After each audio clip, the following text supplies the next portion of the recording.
মেহেকের থেকে সত্যিটা জেনে স্বস্তিকের কাছে ছুটে এলো গীতা। সম্পূর্ণ জানতে ভিডিওটিতে একটি লাইক করে প্রথম থেকেই দেখতে থাকো।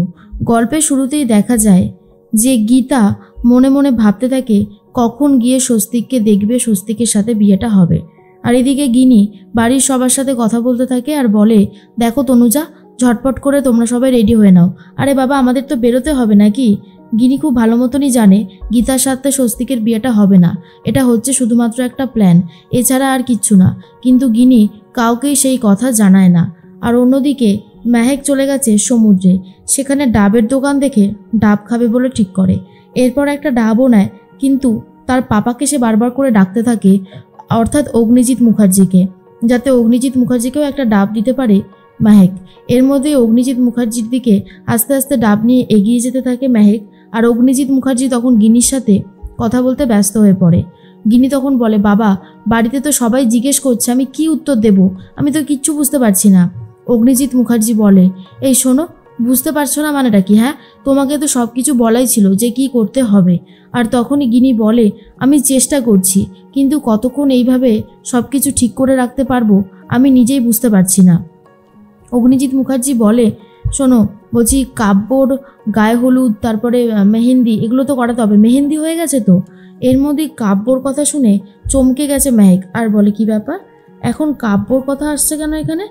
কিছু কি প্ল্যান করছে পাপা? ঠাম্মি কি তবে ঠিকই বলেছিল? এর মধ্যে মেহেক চুপচাপ দাঁড়িয়ে শুনতে থাকে। অগ্নিজিৎ মুখার্জি বলে, কেলো, কথা বলছো না কেন? গিনি তখন বলে, বাবা, মেহেন্দি হয়ে গেছে, কিন্তু গায়ে হলুদের অনুষ্ঠান কি করে হবে? মেহেক তো এখানে রয়েছে, মানে কাব্য তো এখানে রয়েছে। আর মেহেক এদিকে কাব্যর কথা শুনে বারবার অবাক হয়ে যায়। গিনি বলে, কাব্য তো আর ডেস্টিনেশনে যায়নি, তাহলে স্বস্তিকের গায়ে ছোঁয়ানো হলুদটা কাব্যর গায়ে কি করে দেব? অগ্নিজিৎ মুখার্জি বলে, এত কিছু করতে হবে না, কিচ্ছু করতে হবে না, এত কিছু যত তাড়াতাড়ি সম্ভব সিঁদুরদানটা করেই ওদের বিয়ে সম্পন্ন করতে হবে, বুঝতে পেরেছো? তাই বলছি, এত কিছু দরকার নেই।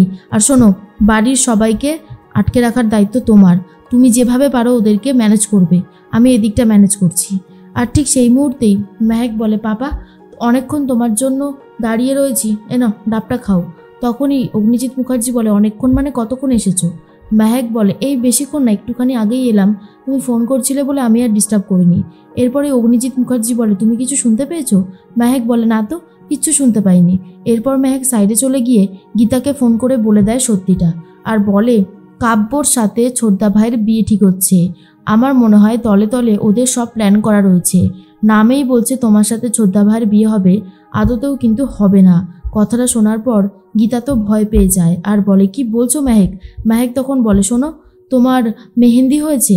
তখন গীতা বলে, না, আমার মেহেন্দি কেন হবে, কিছুই তো হয়নি।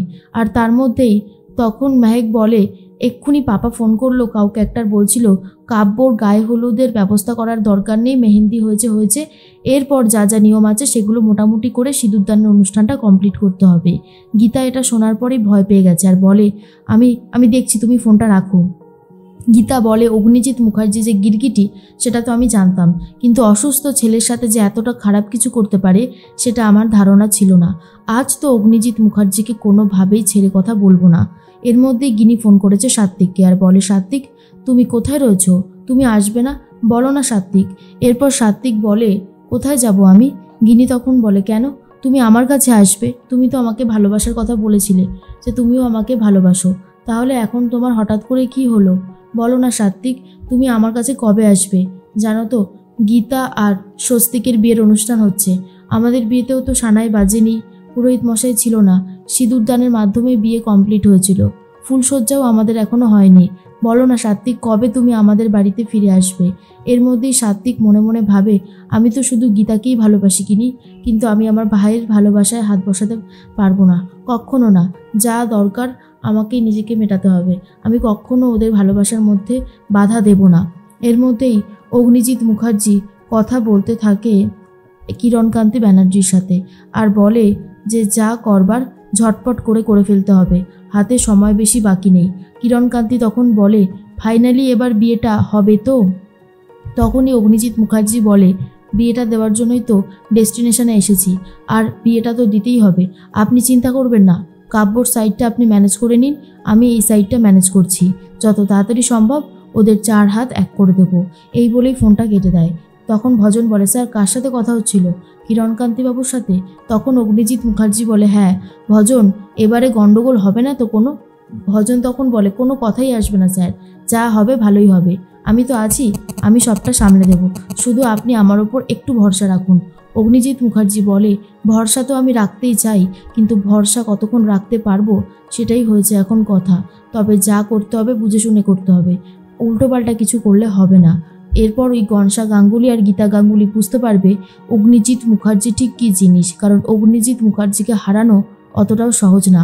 ভজন তখন বলে, কিন্তু স্যার সত্যি হলেও এটা তো ঠিকই যে ও কিন্তু আপনাকে হারিয়ে দিয়েছিল দুবার প্রায়। তখন অগ্নিজিৎ মুখার্জি বলে, আর কিছু করতে পারবে না, ওকে আমি কিছু করতে দেব না, ওকে আমি এমন টাইট দেব সারা জীবন ধরে ভাববে যে ও কি অন্যায় করেছে। এর মধ্যেই অগ্নিজিৎ মুখার্জি চলে যেতেই ভজন বলে, আমাকেও বাকি খেলাটা খেলে ফেলতে হবে।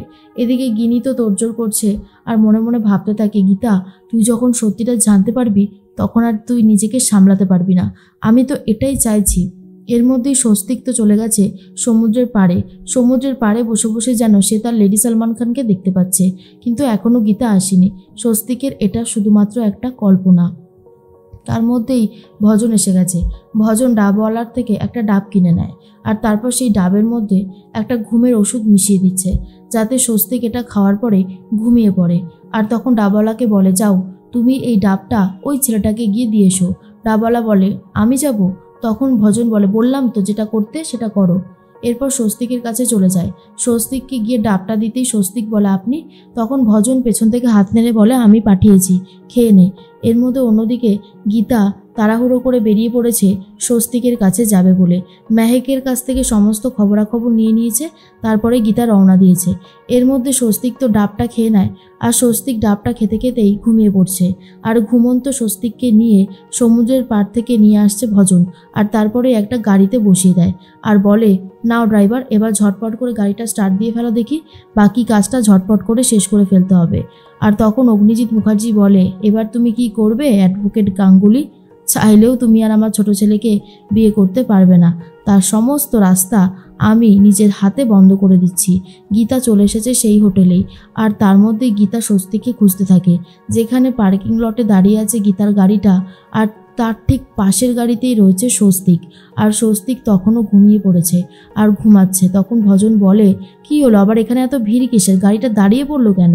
আর অন্যদিকে গীতা ভাবে কতক্ষণে সে স্বস্তিকের কাছে যাবে আর স্বস্তিককে সমস্ত কথাটা খুলে বলবে যে তার বাবা স্বয়ং অগ্নিজিৎ মুখার্জি কী চাল চেলেছে।